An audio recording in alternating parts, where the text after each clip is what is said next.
நல்ல பிரகாசமான வெயில் அடிக்கிற ஒரு நாள் ஒரு பயங்கரமான காஸ்ட்லி கார் ரோட்ல அதோட இடத்துக்கு ரொம்ப வேகமா போயிட்டு இருக்கு. அப்போ திடீர்னு ஒரு நடுத்தர வயசு ஆளு வேணும்னே அந்த காருக்கு முன்னாடி வந்து விழுந்துடுறான். அவனுக்கு கால்ல பலமான அடிபட்ட மாதிரி நடிச்சுக்கிட்டே வலியால பயங்கரமா கத்துறான். காரை ஓட்டுற டிரைவர் பதறி போய் சடனா பிரேக் போடுறாரு. அந்த கார் கரெக்டா அந்த ஆளுக்கு முன்னாடி வந்து நிக்குது. ஆனா அந்த ஆளோ ஐயோ என்னைய கொன்னே போட்டிருப்பீங்களே அப்படின்னு சத்தம் போடுறான். உடனே டிரைவர் விண்டோவை கீழே இறக்கி யோ வோ மேல கார் படவே இல்லையேப்பா அப்படின்னு சொல்றாரு. அப்போ அந்த காரோட பேசஞ்சர் சீட்ல இருக்கிற கண்ணாடி மெதுவா கீழே இறங்குது. உள்ள ரொம்ப உடம்பு முடியாம பாக்குறதுக்கே ரொம்ப டல்லா ஹேங்க் டேலி அப்படிங்கிற ஒரு இளம் வயசு பையன் உட்கார்ந்துருக்கான். அவன் தரையில விழுந்து கிடக்கிற அந்த ஆளை உன்னிப்பா கவனிக்கிறான். தரையில கிடக்கிற அந்த ஆளு மனசுக்குள்ள ஆஹா இன்னைக்கு நமக்கு லக்கி ஜாக்பாட் அடிச்சிருச்சு அப்படின்னு நினைச்சுக்கிறான். என்ன அவனுக்கு முன்னாடி நிக்கிறது சாதாரண ஆள் கிடையாது, ஹாங் ஃபேமிலியோட வாரிசு. அவங்க கிட்ட அள்ள குறையாத சொத்து இருக்கு. ஆனா இந்த பையனுக்கு தான் ஹெல்த் ரொம்ப வீக்கு. அந்த ஆளு ஹேங் கிட்ட தம்பி என் காலை சரி பண்ண குறைஞ்சது 1,00,000 யுவான் செலவாகும் அப்படின்னு போய் சொல்றான். ஹேங் யோசிக்கவே இல்லை. உடனே டிரைவர் கிட்ட அவருக்கு 1,00,000 கொடுத்துருங்க அப்படின்னு சொல்றான். அந்த டிரைவரும் யோசிக்காம ஒரு சூட்கேஸை எடுத்து அந்த ஆள் கையில கொடுக்கறாரு. இவ்வளோ சீக்கிரமா அதுவும் இவ்வளோ பெரிய காசு ஈஸியா கிடைச்ச உடனே அந்த ஆளுக்கு செம ஆச்சரியம். உடனே அவன் ஹேங்க பார்த்து ரொம்ப மரியாதையா குனிஞ்சு நன்றி சொல்றான். ஆனா மனசுக்குள்ள அந்த ஆளு ஹேங்க ஒரு பெரிய முட்டாள்னு நினைச்சு சிரிச்சுக்கிறான். அடுத்த தடவையும் இதே மாதிரி ஒரு பிளான் போட்டு இவன் கிட்ட இருந்து நிறைய பணத்தை ஆட்டைய போடணும் அப்படின்னு மனக்கோட்டை கட்டுறான். அப்போ திடீர்னு அந்த ப்ராடாலோட யோசனையை ஹேங்க் தடுத்து நிறுத்துறான். அவனோட காலில் எந்த பிரச்சனையும் இல்லைங்கிறத ஹேங்க் கரெக்டா கவனிச்சிடுறான். ஹேங்க் அவனை பார்த்து உனக்கு நிலைமை புரியல போல இருக்கு, எனக்கு பணத்தை செலவு பண்றதுன்னா ரொம்ப பிடிக்கும், ஆனா அந்த டீல் நேர்மையா இருக்கணும்னு நினைப்பேன். இப்போ நான் பணத்தை கொடுத்துட்டேன், அப்போ நீ உன் பக்கத்து வேலையை செஞ்சாகணும்ல, அதாவது உன் காலில் நிஜமாவே அடிபட்டாகணும் அப்படின்னு ரொம்ப கூலா சொல்றான். ஹேங்க் இப்படி சொன்ன உடனே அந்த ஆளோட முகத்துல மரண பயம் வந்துகுது. அந்த ஆளுக்கு ஒண்ணுமே புரியல. ரொம்ப பயந்து போய் ஹேங்க் கிட்ட தம்பி நீங்க என்ன சொல்ல வரீங்க, இதெல்லாம் எதுக்கு அப்படின்னு கேட்குறான். ஆனா ஹேங்க் அதுக்கு பதில் எதுவும் சொல்லல, அமைதியா இருக்கான். அடுத்த நிமிஷமே ஹேங்கோட டிரைவர் கார்ல இருந்து ஒரு பெரிய பேட் எடுத்துட்டு வராரு. அந்த பிராடு பண்ண நினைச்ச ஆளோட கால்ல ஓங்கி ஒரு அடி போடுறாரு. அவனோட கால் நிஜமாவே உடையிற அளவுக்கு பலமா தாக்குறாரு. அந்த ஆளு வலியால துடிச்சு போய் கீழே விழுந்துடுறான். இதையெல்லாம் முடிச்சுட்டு அந்த டிரைவர் கூலா கார்ல ஏறி வண்டியை எடுத்துட்டு அங்கிருந்து கிளம்புறாரு. பாவம் அந்த ஏமாத்த பார்த்த ஆளி இப்ப நிஜமாவே நடக்க முடியாம தவிச்சுக்கிட்டு ரோட்ல கிடக்குறான். வண்டியில போயிட்டு இருக்கும்போது டிரைவர் ஹேங்க் கிட்ட மெதுவா கேட்கிறாரு, தம்பி வெறும் இந்த ஒரு விஷயத்துக்காக 1,00,000 பணத்தை செலவு பண்ணது வர்த்து தானா அப்படின்னு கேட்குறாரு. அது மட்டும் இல்லாம உங்க கையில இருந்து இவ்வளோ பணம் போகுதே, நீங்க ஒரு நல்ல எக்கனாமிஸ்ட்டை பார்த்து இன்வெஸ்ட் பண்ணா என்ன, நீங்க டெய்லி ரொம்ப அதிகமா பணம் செலவு பண்றீங்க அப்படின்னு ஒரு அட்வைஸும் கொடுக்குறாரு. ஹேங்க் சிரிச்சுக்கிட்டே ஆமா நீ சொல்றது சரிதான் அப்படின்னு சொல்லிட்டு அப்படியே கொஞ்ச நேரம் ஆழ்ந்த யோசனையில போயிடுறான். அவன் மனசுக்குள்ள ஒரு பெரிய ரகசியம் இருக்கு. ஹேங்க் அவரோட டிரைவர் கிட்ட எக்ஸ்பிளைன் பண்றான், என் உடம்பு ரொம்ப வீக்கா இருக்கு, ஒரு ஊன்றுகோல் இல்லாம என்னால சாதாரணமா கூட நடக்க முடியாது. ஆனா இப்போ ரீசெண்டா எனக்கு ஒரு ஸ்பெஷல் சிஸ்டம் கிடைச்சிருக்கு. நான் எவ்வளோ அதிகமா பணம் செலவு பண்றனோ அவ்வளோ எனர்ஜியும் என் உடம்புக்கு கிடைக்கும், அதனால தான் நான் இப்படி பண்றேன் அப்படின்னு சொல்றான். அது மட்டும் இல்லாம அவங்க அப்பாவோட பணத்தை ஏதாச்சும் ஒரு நல்ல லாபம் வர்ற பிசினஸ்ல இன்வெஸ்ட் பண்ணி தன் உடம்பை இன்னும் ஸ்ட்ராங்கா மாத்தணும்னு நினைக்கிறான். ஆனா அவன் பண்ற எல்லா பிளானும் ஃபெயிலியர்ல தான் முடியுது. ஒரு ரெண்டல் பிசினஸ்ல இன்வெஸ்ட் பண்ணா அந்த ஓனர் பணத்தை தூக்கிக்கிட்டு ஓடிட்டான். சரி புதுசா கண்டுபிடிக்கிற இன்வென்ஷன்ஸ் மேல காசு போட்டா அதுவும் அவனுக்கு எந்த லாபத்தையும் தரல. கடைசியா ஹேங்க் டிரைவர் கிட்ட சரி இப்போ வீட்டுக்கு போலாம், ஒரு முக்கியமான கெஸ்ட் வர போறாங்க அப்படின்னு சொல்றான். வீட்டுக்கு வந்து பார்த்தா ஹேங்கோட அப்பா அம்மா கூட ஒரு ஆளும் ஒரு பொண்ணும் உட்காந்துருக்காங்க. ஹேங்கோட அப்பா அவங்கள இன்ட்ரடியூஸ் பண்ணி வைக்கிறாரு. இவர் நம்ம குடும்பத்தோட பழைய ஃப்ரெண்டு, இவங்க டேங் ஃபேமிலி, இது அவரோட பொண்ணு அப்படின்னு சொல்றாரு. அவங்க அப்பா பழைய கதையெல்லாம் சொல்றாரு. அதாவது இவங்க 2 குடும்பத்தோட தாத்தாக்களும் சேர்ந்து எப்படி பிசினஸ்ல வந்த ப்ராப்ளம்ஸை நேருக்கு நேர் நின்று சால்வ் பண்ணாங்கன்னு பெருமையா பேசுறாரு. ஹேங்க் எல்லாத்தையும் கவனிச்சுக்கிட்டே மெதுவா அந்த டேங் ஃபேமிலி பொண்ணை பார்க்கறான். அந்த பொண்ணு யாரு, அவங்க எதுக்காக இங்க வந்திருக்காங்கன்னு தெரிஞ்சுக்க ஆர்வமா இருக்கான். அந்த ஃபேமிலி ஃப்ரெண்டோட பொண்ணு பார்க்கறதுக்கு ரொம்ப அழகான ஒரு இளம் பெண்ணா இருக்கா. அவ சுத்தி இருக்கிற எல்லாரையும் ரொம்ப வெக்கத்தோட பார்க்கறா. ஹேங்கோட அம்மா அந்த பொண்ணை பெட்டி அப்படின்னு இன்ட்ரடியூஸ் பண்ணி வைக்கிறாங்க. அது மட்டும் இல்லாம இன்னிலிருந்து இவ தான் உன்னோட பொண்ணு, அதாவது உன்னோட வருங்கால மனைவி அப்படின்னு ஒரு குண்டை தூக்கி போடுறாங்க. ஹேங்க் இதை கேட்டு அப்படியே ஷாக் ஆகிடுறான். நிஜமாவே வா சொல்றீங்க, நீங்க சீரியஸா தான் பேசுறீங்களா அப்படின்னு அவங்க அம்மா கிட்ட கேட்குறான். அதுக்கு அவங்க அம்மா, ஆமாப்பா, உன் தாத்தாவும் பெட்டியோட தாத்தாவும் சேர்ந்து தான் உங்களுக்கு இந்த என்கேஜ்மெண்ட் ஏற்பாடு பண்ணாங்க அப்படின்னு சொல்றாங்க. கூடவே நீயும் பெட்டியும் நல்லா இருப்பீங்க, நம்ம டாலி ஃபேமிலிக்கு ஒரு நல்ல வாரிசையும் பெத்து தருவீங்க அப்படின்னு சொன்ன உடனே பெட்டிக்கு ஒரே கன்ஃபியூஷன் ஆகிடுது. ஹேங்க் அப்படியே ஒரு நிமிஷம் அமைதியாகிடுறான். ஏன்னா அவனுக்கு திடீர்னு ஒரு பொண்ணு கூட நிச்சயமாயிடுச்சுங்கிற விஷயத்த அவனால நம்பவே முடியல. அப்போ பெட்டி மனசுக்குள்ள ஹேங்கை ஒரு தடவை மேல இருந்து கீழே வரைக்கும் பார்க்கறா. இவன் பார்க்கறதுக்கு ஓரளவு ஹெல்த்தியா தான் இருக்கான், கல்யாணம் ஆன உடனே செத்து போயிட மாட்டான்னு நம்புறேன் அப்படின்னு அவளுக்குள்ளேயே நினைச்சுக்கிறா. ஆனா இதுக்கு ஒரு 10 நிமிஷத்துக்கு முன்னாடி அவங்க அப்பா கூட கார்ல வரும்போது பெட்டி வேற மாதிரி பேசிட்டு இருந்தா. எனக்கு இந்த ஹேங் டாலியை கல்யாணம் பண்ணிக்க விருப்பம் இல்லப்பா, நான் அவனை பார்த்ததே இல்லை, அதுவும் இல்லாம அவன் உடம்பு ரொம்ப முடியாம இருப்பானா, வெறும் காசை மட்டும்தான் வேஸ்ட் பண்ணிட்டு இருப்பானா அப்படின்னு அவங்க அப்பா கிட்ட புலம்பிட்டு வந்தா. ஆனா அதுக்கு அவங்க அப்பா, நம்ம குடும்பம் இப்போ ரொம்ப மோசமான நிலைமையில இருக்கு பெட்டி, என்னால இதை வேற வழியில சரி பண்ணவே முடியாது. இந்த டாலி ஃபேமிலி ரொம்ப ஸ்ட்ராங்கானவங்க, அவங்களால மட்டும்தான் நமக்கு இப்போ ஹெல்ப் பண்ண முடியும் அப்படின்னு ரொம்ப கஷ்டப்பட்டு சொல்றாரு. பெட்டிக்கு இதை கேட்டு ரொம்ப கோபம் வந்துடுச்சு. அப்போ என்ன ஒரு பொருளா மதிக்கிறீங்களா? ஒருவேளை கல்யாணமாகி அவன் சீக்கிரம் செத்துட்டா நான் என்ன பண்றது அப்படின்னு கேட்குறா. அதுக்கு அவங்க அப்பா ஒரு பிளான் சொல்றாரு. இப்போதைக்கு சும்மா நடி, நம்ம ஃபினான்ஷியல் ப்ராப்ளம் சரியானதுமே இந்த என்கேஜ்மெண்ட்டை கேன்சல் பண்ணிடலாம் அப்படின்னு சொல்றாரு. சரின்னு பெட்டியும் தான் குடும்பத்துக்காகவும் அப்பாவுக்காகவும் சும்மா நடிக்கலான்னு முடிவு பண்றா. சரி, எப்படியோ இந்த ஆளை நான் ஹேண்டில் பண்ணிடுவேன், என் அழகா வச்சே இந்த லூசு பயலை ஏமாத்திடலாம் அப்படின்னு ஒரு நம்பிக்கையில கண்ணை தாழ்த்தி வெக்கப்படுற மாதிரி நடிக்கிறா. ஆனா சீன் இப்போ வேற மாதிரி திரும்புது. ஹேங்க் அவங்க அம்மா கிட்ட, எனக்கு இந்த பெட்டி மேல கொஞ்சம் கூட இன்ட்ரெஸ்ட் இல்லம்மா அப்படின்னு சொல்லிட்டு உடனே எனக்கு இன்வெஸ்ட் பண்ண கொஞ்சம் பணம் வேணும் அப்படின்னு கேட்குறான். அவனோட மனசுல பிஸ்னஸ்ல இன்வெஸ்ட் பண்ணா கூட லாபம் வரும்னு சொல்ல முடியாது, ஆனா ஒரு பொண்ணு மேல காசை செலவு பண்றது வேஸ்ட் அப்படின்னு அவன் நினைக்கிறான். இதை கேட்டு பெட்டிக்கு செம கடுப்பாகிடுது. இவன் முன்னாடி என்னையே அசிங்கப்படுத்துறானே, எனக்கும் இவன் மேல சுத்தமா இன்ட்ரெஸ்ட் இல்லை அப்படின்னு அவளுக்குள்ளேயே திட்டிக்கிறா. உடனே சோஃபால இருந்து எந்திரிச்சு ஹேங்கோட அம்மா கிட்ட ரொம்ப பொலைட்டா, இந்த சின்ன எஜமானுக்கு என்னை பிடிக்கல போல, அதனால நான் கிளம்புறேன், உங்க உபசரிப்புக்கு ரொம்ப தேங்க்ஸ் அப்படின்னு சொல்லிட்டு அங்கிருந்து கிளம்ப பார்க்கறா. ஹேங்க் மற்றும் பெட்டியோட அப்பாக்களும் இதை பார்த்துட்டு லைட்டா சிரிச்சுக்கிட்டே, இப்பவே எந்த முடிவும் எடுக்காதீங்க பசங்களா அப்படின்னு சொல்றாங்க. ஹேங்கோட அம்மா அவனை பார்த்து சிரிச்சுக்கிட்டே, எனக்கு பெட்டியை ரொம்ப பிடிச்சிருக்குப்பா, ஒருவேளை உனக்கு அப்படின்னு ஏதோ சொல்ல வராங்க. அவங்க அம்மா விடல. ஹேங்க பார்த்து, தம்பி, ஒருவேளை நீ இந்த பொண்ணை கல்யாணம் பண்ணிக்கலனா என்கிட்ட இருந்து உனக்கு ஒரு பைசா கூட கிடைக்காது அப்படின்னு கராரா சொல்லிட்டாங்க.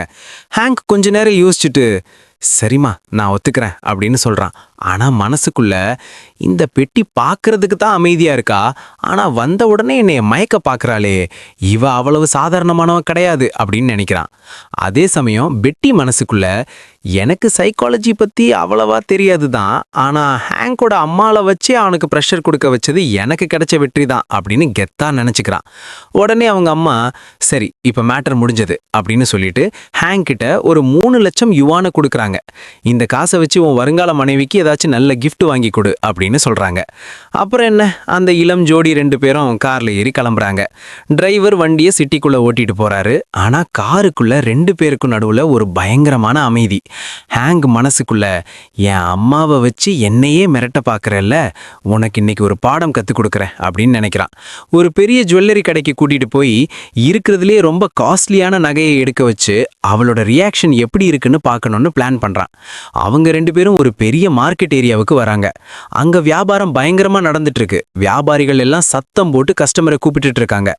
ஹேங் பெட்டியை பார்த்து, உனக்கு என்ன கிஃப்ட் வேணுமோ எதை வேணாலும் சூஸ் பண்ணிக்கோ அப்படின்னு சொல்றான். பெட்டி அவனை பார்த்து ஒரு நக்கலான சிரிப்பு சிரிச்சுட்டு, நிச்சயமா எஜமானே, நீங்க சொன்ன மாதிரியே நான் செலக்ட் பண்றேன் அப்படின்னு கிண்டலா சொல்றான். கொஞ்ச நேரம் கழிச்சு பெட்டி ஒரு சாதாரண கல்லை காட்டி, எனக்கு இது வேணும் அப்படின்னு சொல்றான்.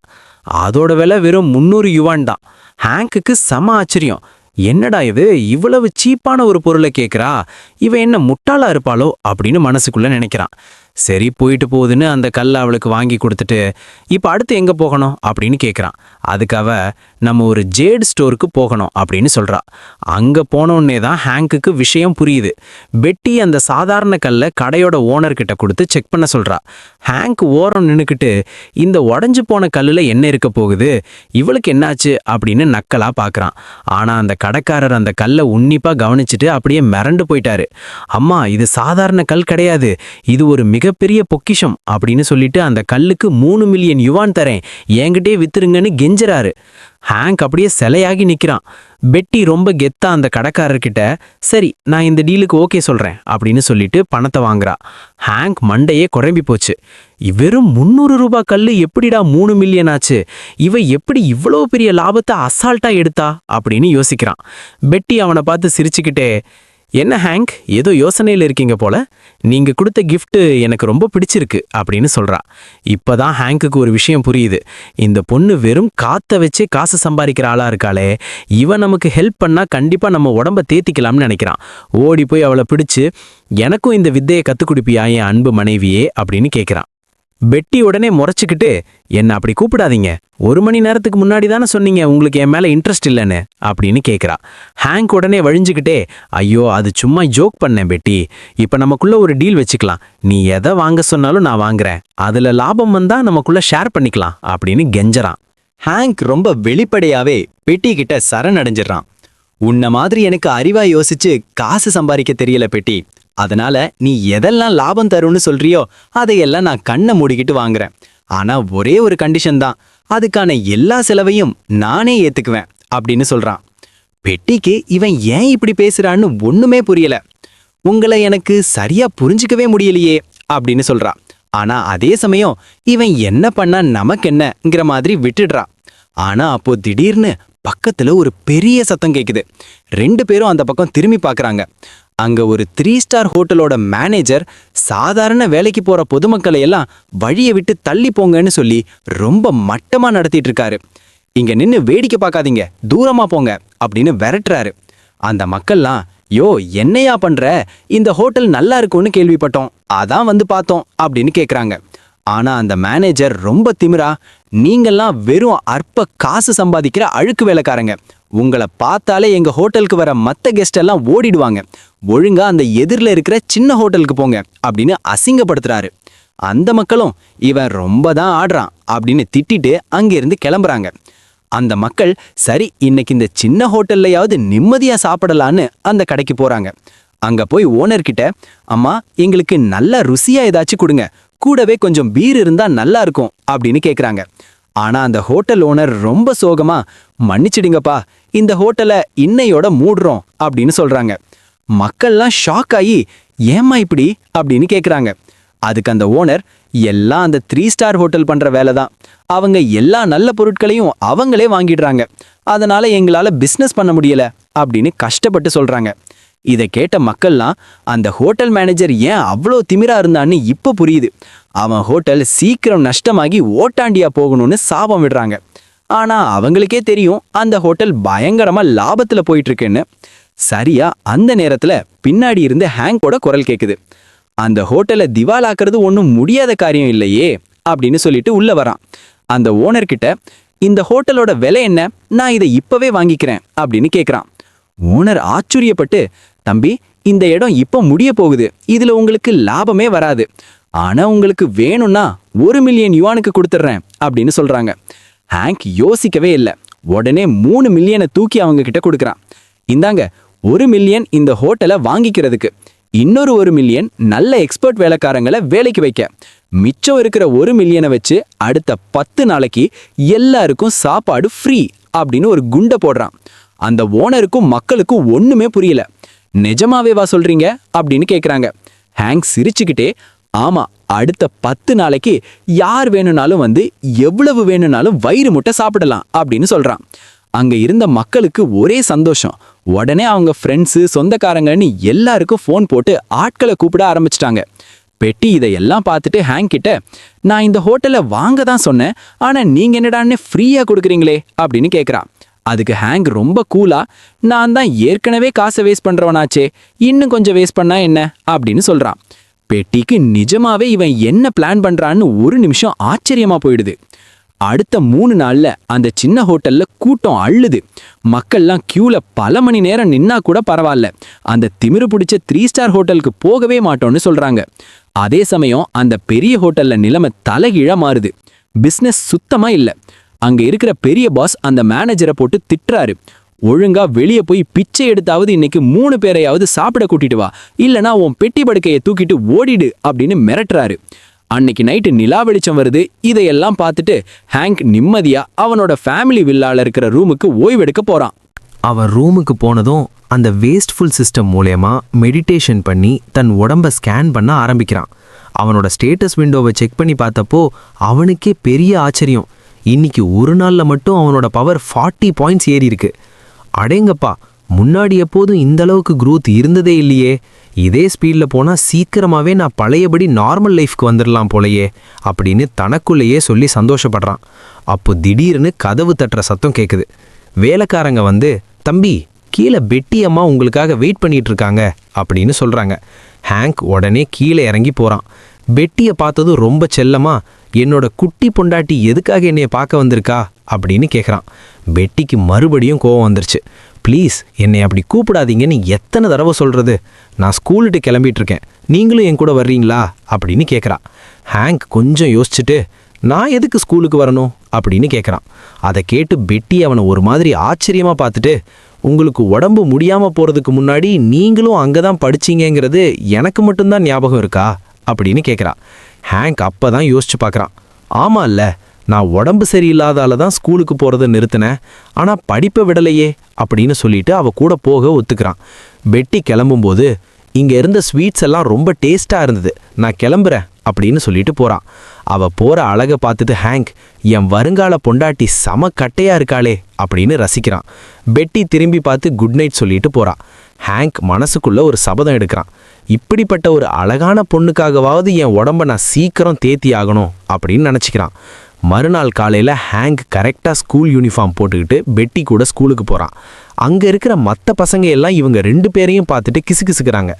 டேய், பெட்டி டேங் மாதிரி ஒரு அழகான பொண்ணு இந்த முட்டாள் ஹேங் டாலி கூட எப்படி சுத்துறா, என்னால் நம்பவே முடியலையே அப்படின்னு பேசிக்கிறாங்க.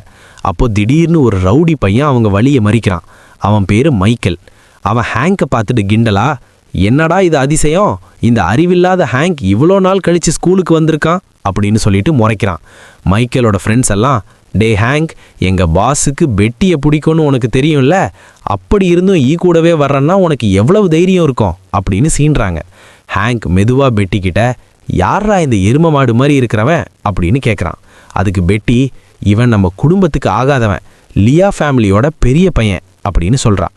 மைக்கேல் பெட்டியை பார்த்து அதிகாரம் பண்ணுறான். பெட்டி, ஒழுங்கா என்கிட்ட வா, நான் உனக்காக ரொம்ப நேரமாக வெயிட் பண்ணிட்டு இருக்கேன் அப்படின்னு கத்துறான்.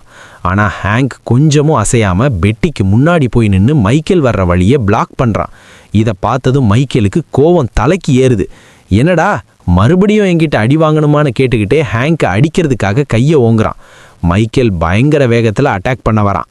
ஹேங்க் அதை கவனிச்சுட்டு, நேற்று வரைக்கும் என் உடம்பு இருந்த நிலைமைக்கு இதெல்லாம் என்னால் தடுத்திருக்கவே முடியாது, ஆனால் இப்போ அப்படின்னு அவன் மனசுக்குள்ளே நினைக்கிறான். ஆனால் இன்னைக்கு நிலைமையே வேற. ஹேங்க் அந்த மைக்கேலோட அடியை ரொம்ப அசால்ட்டா தடுத்து தப்பிக்கிறான். மைக்கேல் குத்துன அந்த ஓங்கி குத்துன குத்து காத்துல தான் பட்டுச்சு. அவன் தப்பிச்சு அதே வேகத்துல ஹேங்க் கையில வச்சிருந்த அந்த ஊன்றுகோலால மைக்கேலோட காலில் நச்சுன்னு ஒரு போடு போடுறான். மைக்கேலால அவன் உடம்போட வேகத்தை கட்டுப்படுத்த முடியாம அப்படியே பறந்து போய் பக்கத்துல இருந்த குப்பை தொட்டிக்குள்ள தலைகீழ விழுந்துடுறான். மைக்கேலோட ஃப்ரெண்ட்ஸ் பதறி போய் ஓடி வந்து அவன் காலை பிடிச்சி இழுத்து அந்த குப்பை தொட்டிலேருந்து வெளியே எடுக்க ரொம்ப கஷ்டப்படுறாங்க. அங்க இருந்த மற்ற பசங்க எல்லாரும் மைக்கேல் எவ்வளவு கேவலமா விழுந்தான்னு பார்த்துட்டு சிரிக்க ஆரம்பிச்சிட்டாங்க. பாருடா, மைக்கேல் இவ்வளவு மட்டமா விழுந்துட்டான், ஆனா ஹேங்க் பார்க்க எவ்வளவு கெத்தா இருக்கான்ல அப்படின்னு பேசிக்கிறாங்க. குப்பை தொட்டிலிருந்து வெளியே வந்த மைக்கேலுக்கு சம அசிங்கமா போயிடுச்சு. ஆத்திரத்துல ஹேங்கோட காலரை பிடிச்சி இழுத்து, டேய், என்கிட்டயே உன் வேலையை காட்டுற, எவ்வளவு தைரியம் இருந்தா என்கிட்ட இப்படி நடந்துப்ப அப்படின்னு மிரட்டுறான்.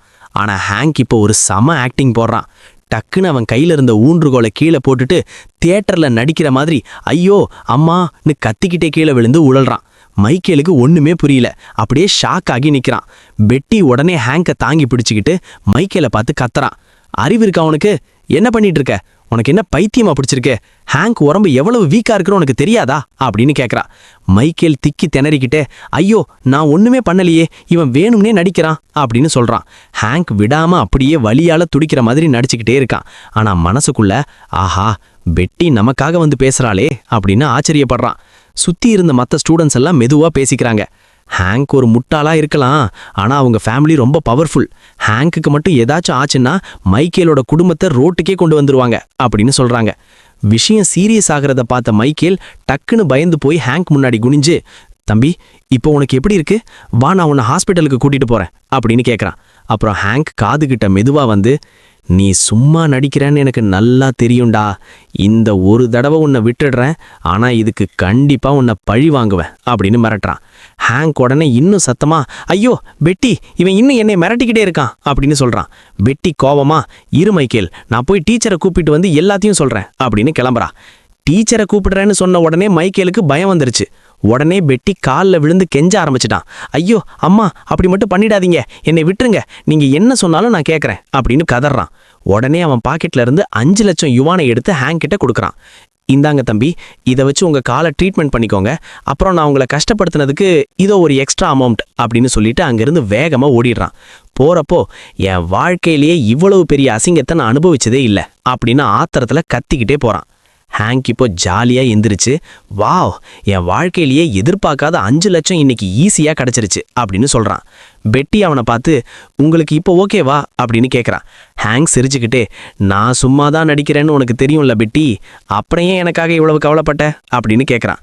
பெட்டி லேசா வெக்கப்பட்டுக்கிட்டே, உங்களுக்கு ஏதாச்சும் ஆகிடுமோன்னு தான் பயந்தேன், அப்புறம் எங்க அப்பா என்னையே தான் திட்டுவாரு அப்படின்னு சமாளிக்கிறா. அப்புறம் மெதுவா ஹேங்கை பார்த்து, ஆனா மைக்கேல் கிட்ட இருந்து என்னை காப்பாத்தினதுக்கு ரொம்ப தேங்க்ஸ் அப்படின்னு நன்றியோட சொல்றா.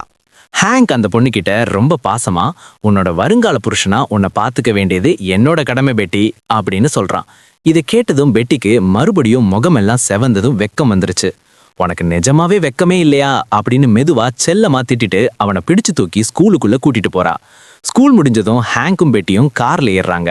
பெட்டி ஹேங்க் கிட்ட, இன்னைக்கு நம்ம எங்க போறோம் அப்படின்னு கேக்குறா. அதுக்கு ஹேங்க், அந்த ஹோட்டல்ல இன்வெஸ்ட் பண்ணதுல நமக்கு இப்போ நிறைய காசு கிடைச்சிருக்கு, அதனால அங்கேயே போய் அந்த பணத்தை செலவு பண்ணலாம் அப்படின்னு சொல்றான். பெட்டி அவனை பார்த்து, நீ நிஜமாவே ஒரு ஊதாரி தான், இப்படி தேவையில்லாம காசை தள்ளிக்கிட்டே இருந்தா எப்பதான் சம்பாதிக்க போற அப்படின்னு கேட்கிறா. சில நேரங்கள்ல லாபம் வரணும்னா நம்ம அமைதியா இருக்கணும், நல்ல டீல் தேடி ஓடாம கொஞ்சம் வெயிட் பண்ணி பார்க்கணும் அப்படின்னு அவனுக்கு புரிய வைக்கிறா. ஹேங்க் குழப்பமா, அது எப்படி சரியா வரும் அப்படின்னு அவளை பார்த்து திரும்பி கேட்கிறான். ஆனா அந்த நிமிஷம் அவனோட பார்வைக்கு ஒரு பயங்கரமான சீன் தெரியுது. உடனே டிரைவர் கிட்ட, வண்டியை இப்பவே நிறுத்துங்க அப்படின்னு கத்துறான். கார் நின்னதும் வேகமா இறங்கி பார்த்தா அங்க ஒரு பொண்ணு பாலத்துக்கு மேல நின்னுக்கிட்டு தற்கொலை பண்ணிக்க போற மாதிரி தெரியுது. ஹேங்க் பயந்து போய், ஐயோ அப்படி எதுவும் பண்ணிடாதீங்க, நில்லுங்க, உங்களுக்கு என்ன ஆச்சுன்னு சொல்லுங்க அப்படின்னு சத்தம் போடுறான். ஆனா அந்த பொண்ணு இவங்க கூப்பிடுறது எதையுமே காதுல வாங்காம அஸ்தமனமாகிற சூரியனை பார்த்துக்கிட்டு ரொம்ப சோகமான ஒரு பாட்டை முணுமுணுத்துட்டு இருக்கா. ஹேங்கும் பெட்டியும் விடாம சத்தம் போடவும் அந்த பொண்ணு இவங்க பக்கம் திரும்புறா. அவளோட கண்ல இருந்து கண்ணீர் அப்படியே வழிஞ்சுக்கிட்டு இருக்கு. ரொம்ப நேரம் பேசி அந்த பொண்ணை சமாதானப்படுத்தி பாலத்துல இருந்து கீழே இறக்கிட்டு வராங்க. ஹேங்க் அவகிட்ட, என்ன ஆச்சுன்னு சொல்லு, நாங்க ஹெல்ப் பண்றோம் அப்படின்னு கேக்குறான். அவ பதில் சொல்றதுக்கு முன்னாடியே ஹேங்க் அவசரப்பட்டு, கண்டிப்பா ஏதாச்சும் ஒரு பையனால காதல்ல பிரச்சனை வந்திருக்கும் அதானே அப்படின்னு கேக்குறான். இதை கேட்டதும் பெட்டிக்கு கோபம் வந்துருச்சு. இப்ப லூசு மாதிரி லொடலொடன்னு பேச இதுதான் நேரமா, கொஞ்சம் சும்மா இரு அப்படின்னு ஹேங்க திட்டுறா. அந்த பொண்ணு அழுதுகிட்டே, உங்க அன்புக்கு ரொம்ப நன்றி, ஆனா உங்களால எனக்கு உதவி பண்ண முடியாது, ஏன்னா என்னை இந்த நிலைமைக்கு தள்ளின ஆளை நான் பகைச்சுக்கிட்டேன் அப்படின்னு சொல்றா. பெட்டி உடனே, அந்த ஆளு ஒரு பெரிய அயோக்கியனா இருப்பான் போலயே, உன்னை இந்த அளவுக்கு கொண்டு வந்திருக்கான், அவன் யாருன்னு சொல்லு, நாங்க அவனை பாத்துக்கிறோம் அப்படின்னு சொல்றா. ஆனா அந்த பொண்ணு, நீங்க தலையிட்டா அவனுக்கு இன்னும் தான் கோபம் வரும் அப்படின்னு பயப்படுறா. பெட்டி விடாம, ஒரு பொண்ணு கண்ணீர் விடுறத பார்த்துட்டு எங்களால சும்மா போக முடியாது அப்படின்னு சொல்லிட்டு ஹேங்க கை காட்டுறா. இவனுக்கு பெரிய காரியம் எல்லாம் பண்ண தெரியாது, ஆனா அந்த ஆளை நல்லா எரிச்சல் ஊட்டி தொல்லை பண்ணுவான், அதுக்கு இவன் சரிப்பட்டு வருவான் அப்படின்னு சொல்றா. அப்புறம் அந்த பொண்ணு தன்னை அறிமுகப்படுத்திக்கிறா. அவ பேர் இசபெல். அவ ஒரு பாட்டு குரூப்போட ஃபவுண்டர். சேசிங் கேர்ள்ஸ் அப்படிங்கிற அந்த குரூப்ல இவ கூட இன்னும் 2 பேர் இருக்காங்களாம். இவ ஒரு பாப் சிங்கர் அப்படின்னு தெரிஞ்சதும் ஹேங்கும் பெட்டியும் ரொம்ப ஆச்சரியப்படுறாங்க.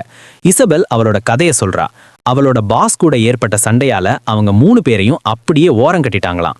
2 வருஷமா அவங்க எழுதின பாட்டு எதையுமே வெளியே விடாம தடுத்துட்டாங்களாம்.